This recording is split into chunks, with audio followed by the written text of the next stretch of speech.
Good evening. What's going on, man? Jimmy here in Chicago. I got another true crime story for you. Sadly, this is another trial I went to where I actually knew one of the defendants, actually knew the murderer in this case. It's a tough story for me to talk about, but I'm going to share with you. If you guys like my Chicago mob trial stories, hit the like button, subscribe, share with your friends. I'm working on a lot of very interesting content that I'm going to drop. Some of it is Chicago outfit related, some of it is not.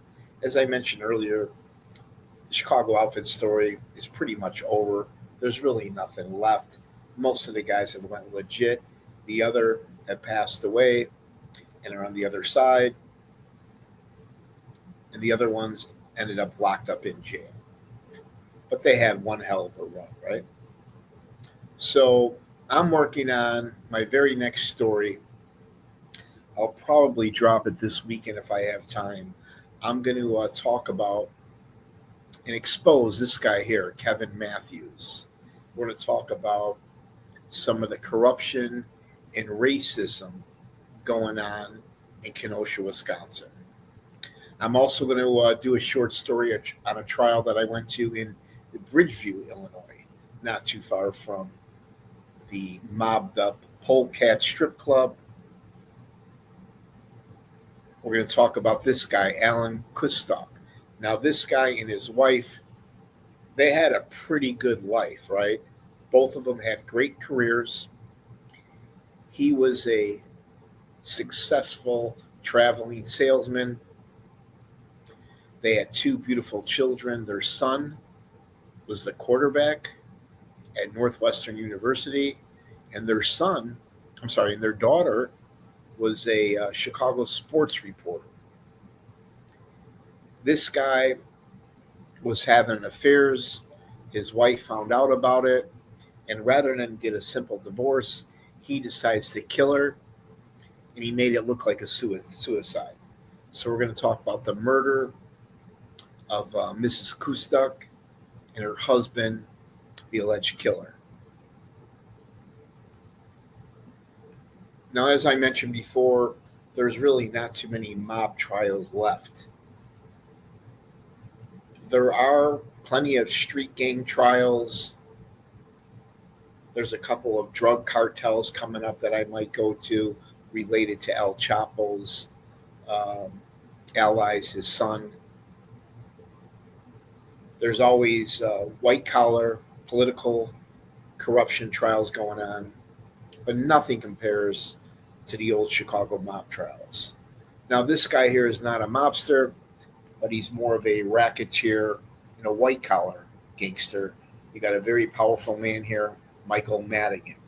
Now, Mike Madigan, this is a photo of him leaving with his daughters, his family, and his lawyers coming out of the Dirksen Federal Building. I went to his trial just recently, maybe 6-7 days.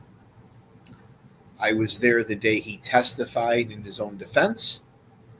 He kind of pulled a Frank Calabrese, Joe Lombardo, and Anthony Doyle. He decided to take the stand, and he actually came across pretty well, I thought. But usually that's never a good idea to take the stand in your own defense. Usually let your high-profile defense attorneys do all the talking for you. I also was in court when they played the tapes when the corrupt alderman, Danny Solis, he was the government's informant. He wore a wire on Michael Madigan, and he got him on tape talking about bribes. I seen that scumbag Danny Solis take the stand as well, and I didn't find him very credible. Now, getting back to everybody's favorite, the Chicago outfit, I'm going to do a story coming up on Gus Alex, the man in the blue jacket, and then his brother Sam Alex. These are two Greek high-ranking members of the Chicago outfit.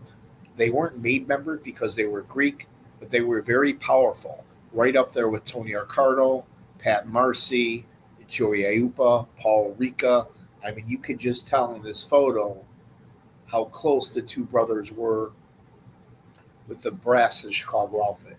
These two guys made 20 to 30 million dollars in the rackets. They helped out a lot of Greek businessmen that eventually opened up successful restaurants. They donated hundreds of thousands of dollars to St. Nick's Church on the south side. Gus Alex, as we all know, was the political fixer. He controlled all the Chicago police, state officials, aldermen, Cook County sheriffs, senators, congressmen. He was even good friends with Nixon's vice president, Vice President Spiro Agnew. That's how powerful and politically connected Gus and Sam Alex were. These guys go back to the Al Capone gang. Gus Alex was trusted so well by the Chicago outfit, he controlled the mob's millions of dollars in the Swiss bank accounts. I will never ever forget seeing Gus Alex in court. He was 74 years old at the time. That was the very first mob trial that I went to, and since then I was hooked. So I'm going to do a story. Never before seen photos of Sam and his brother Gus Alex. So stay tuned for that. I'm also going to do a short story years ago. This is when the Bulls were winning championships. I used to work part-time at the original Capri restaurant in Berwyn. And all the wise guys, wives, gourmets, friends, family, big shots, professional athletes, celebrities, VIPs, everyone used to go to this restaurant. So I'm going to share a couple of my stories with you, what it was like valet parking cars.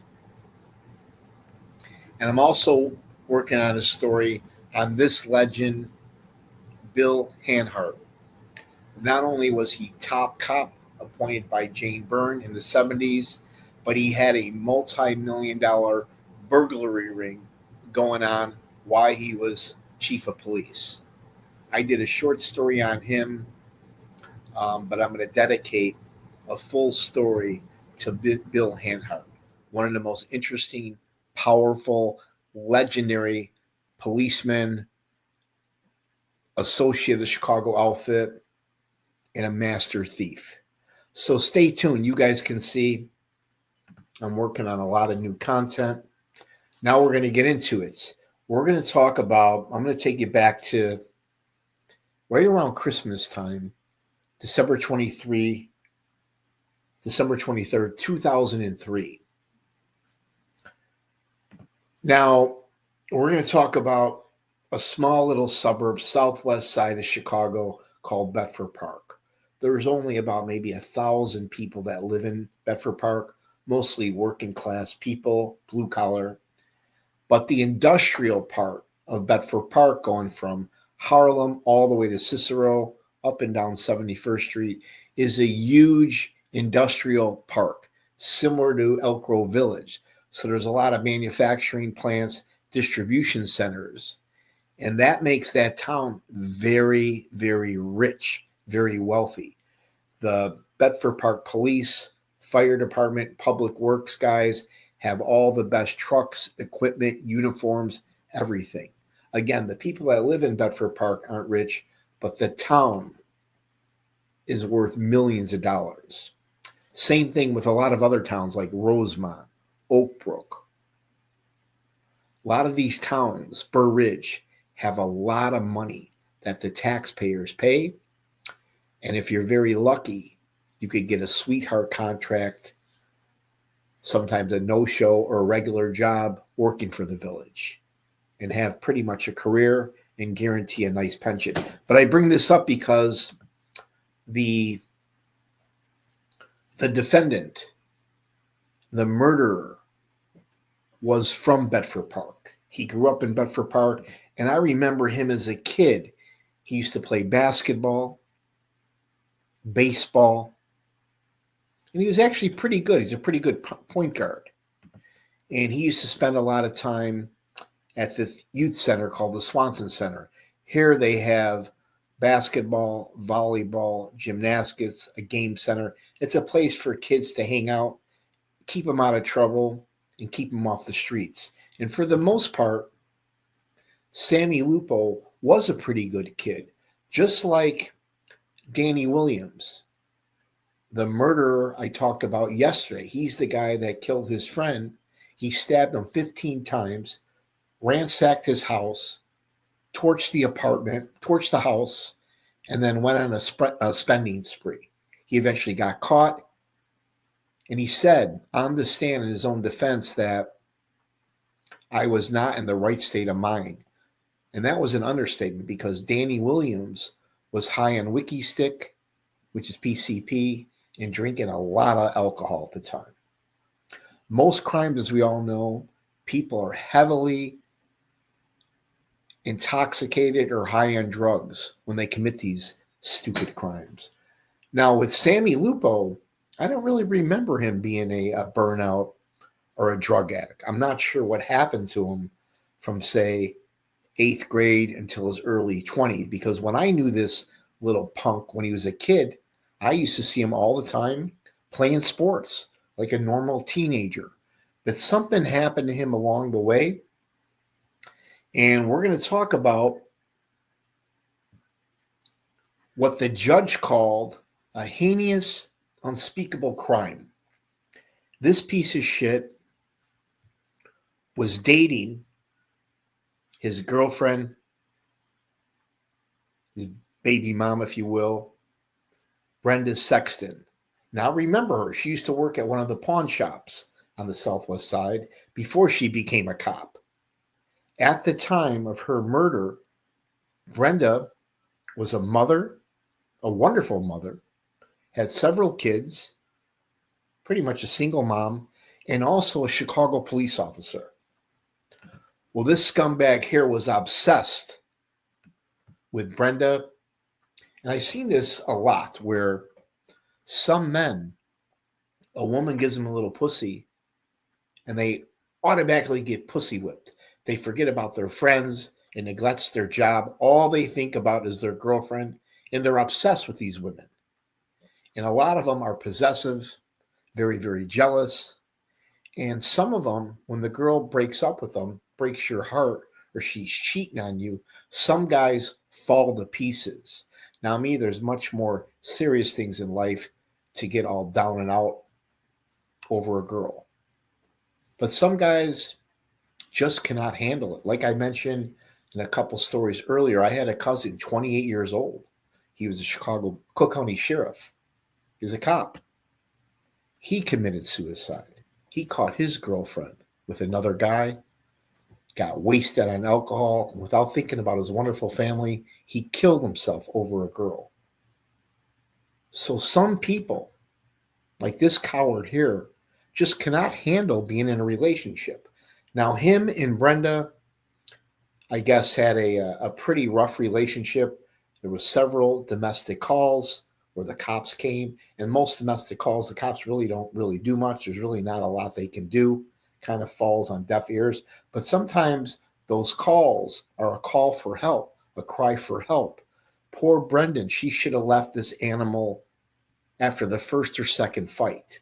Fast forward, Christmas time, December 23, 2003, Sammy Lupo waited for her to get home, waited for hours. She finally got home. What does this lowlife coward do? He beats her repeatedly with a baseball bat.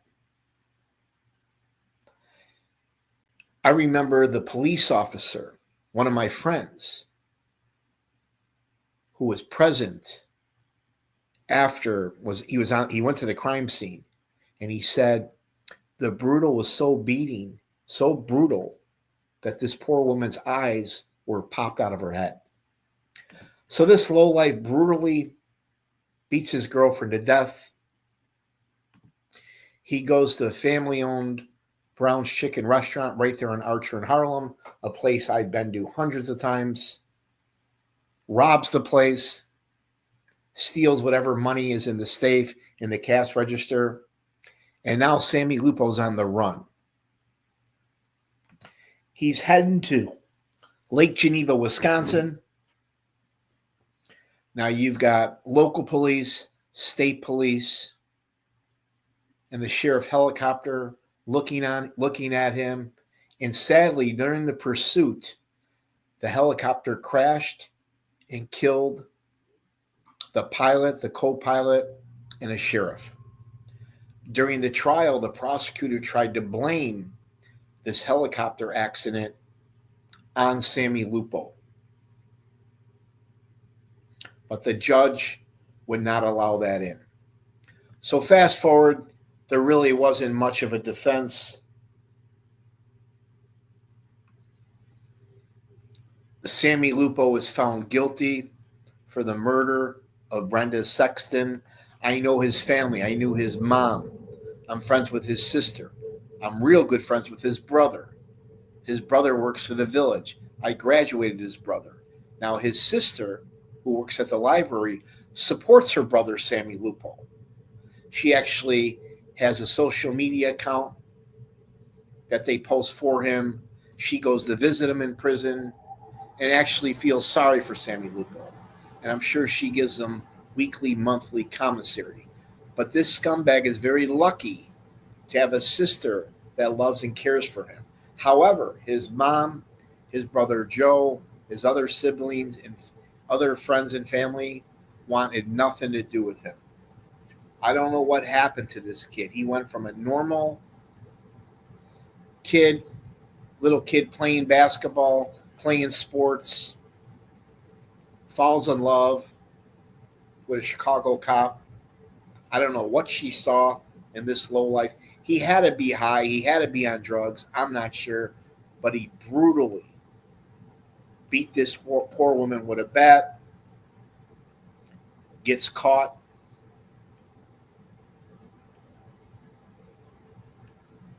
He gets caught, and the judge sends him to 60 years in prison.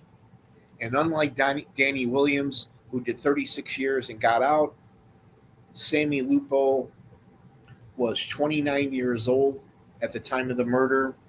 If you do the math, add 60 years to that, he'll be 90 years old when he gets out. I don't believe Sammy Lupo showed any remorse. That's what really gets to me. A lot of these defendants, convicts, killers, inmates, the vast majority of them show absolutely no remorse. So, Sammy Lupo, I hope you made peace with the man upstairs. I hope you made amends with those children. And I hope you asked for forgiveness. And I hope you showed remorse, Sammy. This was a beautiful mother, Chicago cop that was killed for no reason. Now, Brenda Sexton did not die in vain. Every other holiday, every year, they have a memorial dedicated to her. Here's her 1, 2, 3, 4, 5 kids, 5 beautiful kids. I remember seeing some of these kids back in the day. And I think they have fundraisers for her. But God bless Brenda Sexton and all of her beautiful children. Now, her one son, I forgot his name, Garcia. This poor kid was 6 years old when his mom was brutally beat to death by Sammy Lupo. And I hope he's watching this today. You can imagine how he feels about that monster that killed his mother. And what does Garcia do? Somehow he survives. He goes to school, doesn't get in any trouble, and he becomes a Chicago police officer. And I'm sure his mother, Brenda, is very proud of him. Now, Sammy Lupo got convicted, like I said, 60 years, and he's now spending time at Centralia Correctional Center. I'm not sure if this is a minimum or a medium security prison. And for a short while, Sammy was actually locked up with Chicago mob associate Bruno Mancari. As we all know, Mancari, like a lot of wise guys, was in the car business. That was a very lucrative business for the wise guys, was the car business. Guys like Al Pamani, John DeFranzo, Salozzi, Rizza. Now, Mancari was actually accused for killing a childhood friend somebody he grew up with, to cover up a shady business that they had going on. Eddie Jensen represented him, and somehow he was acquitted of that murder, then eventually got pinched for possession of cocaine and a felon being in possession of a gun. But Bruno Mancari was locked up with Sammy Lupo. So again, this is two young kids that I knew growing up that just seemed like your normal fuck up teenager, lost teenagers. No career, no goals, no ambition, dabbling in drugs, dabbling in alcohol. And something snapped, something happened where they turned into killers. So we'll recap here really quick. Sammy Lupo, in custody, thank God. Got 60 years in prison for killing his girlfriend, Brenda Sexton, a Chicago cop, brutally beat her with a baseball bat. One of the cops who was on the scene told me it was such a brutal beating, her eyes popped out of her head. He goes to Brown's Chicken, robs the place, steals money out of the cash register, steals money out of the safe, a business owned by his own mother. He's on the run, goes up to Wisconsin in the Lake Geneva area. A sheriff's helicopter actually crashes. Everybody on board dies. They tried to bring that up in the trial, but the judge would not allow that. But I believe Sammy Lupo caused this. Similar to Stevie Ray Vaughan when he crashed in Alpine Valley because of the fog, the low visibility, very similar to the sheriff. If it wasn't for Sammy Lupo hiding out, being on the run, this helicopter would have never have crashed. God bless Brenda Sexton and all of her beautiful children. And again, her son grows up to be a Chicago cop. That's it. That's a short story today. It's a sad story. That's two young guys that I knew. Danny Williams brutally stabs a good friend of his 15 times, torches his house, ransacks the house, goes on the run, gets caught, does 36 years in prison, and is a free man today. Sammy Lupo kills his beautiful girlfriend and gets 60 years in prison. Hopefully the family got justice, and guys like Sammy Lupo will never get out of prison. If you guys like my Chicago mob trial stories, hit the like button, subscribe, share with your friends. I got some great content I'm going to be sharing with you guys, so stay tuned. Everybody have a good week.